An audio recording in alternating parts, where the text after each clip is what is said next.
Sony has admitted computer hackers may have stolen the sensitive financial details of up to 80 million people who use its PlayStation network. Customers are being warned they may have to cancel their credit cards. User gamers go to play against each other and compare tactics. Yet for the last 6 days, users of Sony's PlayStation network have been greeted instead by error messages.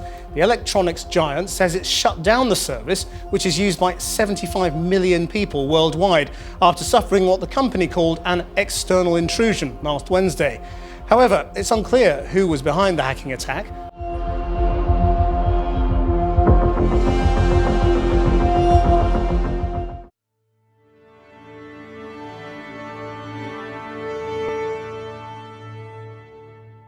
2010 was a very active year in the tech world. New companies were being founded, products were evolving rapidly, and competition in the market was stronger than ever.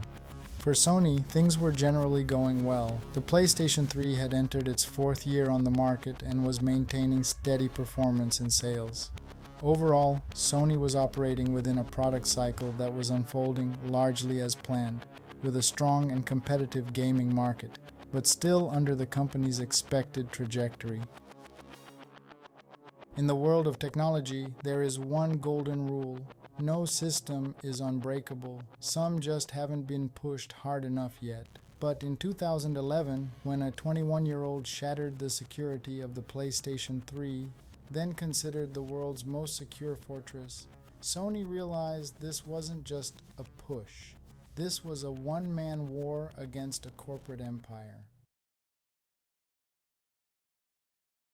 George Francis Hotz was born on October 2, 1989 in the quiet town of Glen Rock, New Jersey. But this child possessed a mind that was anything but quiet. His father, George Hotz Sr., was a high school teacher of technology and computer design. His mother was a nursing home administrator. George's luck began before he could even speak, growing up surrounded by his father's computers, circuit boards, and raw technology. His father was his greatest supporter and first teacher. Even in elementary school, instead of playing with toy cars, George spent his time tearing apart broken electronics and reassembling them. When his family noticed this extraordinary talent, instead of imposing restrictions, they fueled his creativity. By 5th grade, he was writing simple video games. By high school, he was an inventor winning awards at prestigious science fairs.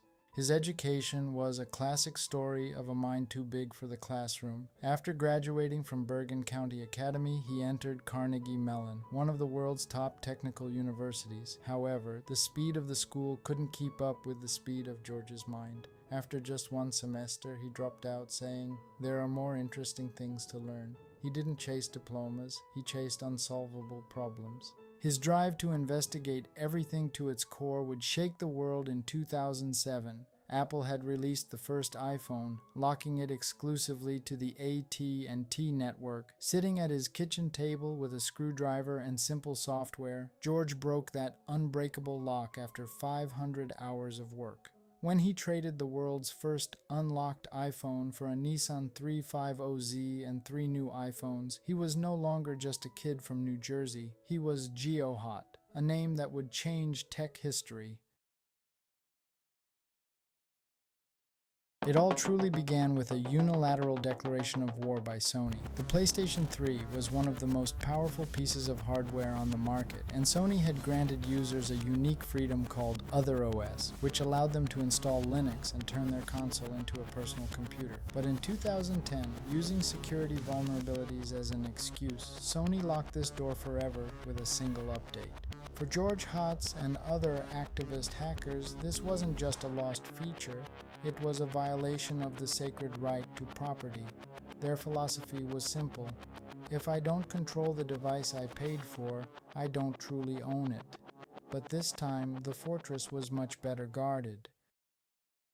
Right around then, a bombshell dropped in the hacking community. A group called FailZero Overflow discovered a mathematical flaw in Sony's armor. Sony had made an amateur mistake in its ECDSA encryption algorithm. Their error was using a fixed, non-random number during the signing process. This made the ECDSA security mathematically breakable. It was like keeping the key to the world's most secure vault under the doormat. Using the crack exposed by fail zero overflow, Geohot dove in. After weeks of sleepless nights and microsecond level voltage glitches applied to the processor, he seized the holy grail, Metroid. This was the root signing key that held the entire Sony ecosystem together. This wasn't just a software bug, it was like becoming the person who manufactures the keys to the inner sanctum of the castle. The group ripped the door off its hinges and announced at the Chaos Communication Congress that they had broken the keys. There was no turning back. Sony's fortress was now wide open. Sony's response was swift and brutal. At the start of the lawsuit, Sony obtained a court order to seize all computers, hard drives, and storage devices at Hotz's New Jersey home. George Hotz launched a fundraising campaign saying, "Help me fight Sony." In a short time, he raised thousands of dollars to cover legal fees. Hotz stated, "With this money, I am not just defending myself, I am defending your rights over your own devices." While the trial was ongoing, George released a diss track addressed to Sony executives. In the song, he shouted to the world, "I didn't make the mistake in your system, I just pointed it out," mocking Sony's incompetence. Eventually, they reached a settlement. George Hotz promised never to hack or reverse engineer another Sony product again. Sony dropped its multi-million-dollar damage claims. Hotz avoided prison and donated the remaining legal funds to the EFF, Electronic Frontier Foundation. After settling with Sony, George briefly became the most wanted man in Silicon Valley. First, Facebook hired him, followed by a stint at Google's elite Project Zero security team. But he couldn't stay in those worlds for long. Corporate hierarchies and endless meetings were antithetical to his think fast, code fast philosophy.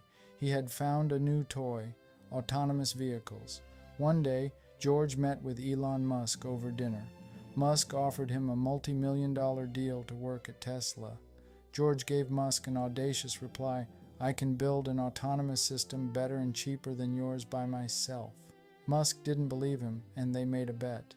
George locked himself in his garage and in just a few months turned a standard Acura into a self-driving car in a way that competitors couldn't do with millions of dollars of sensors. Today, he develops open-source software at his own company, Comma.ai, through projects like OpenPilot and Comma3X.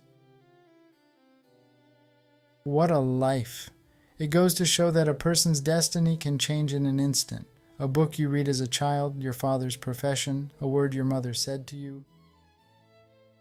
On this channel, I tell the stories of geniuses who question and learn instead of memorizing, and the revolutionary events they spark. If you enjoyed this video, don't forget to hit the like button and subscribe to see more. Also, I'm sure you have a friend who needs to see this video. Don't hesitate to share it so they can benefit too. See you in the next video. Goodbye.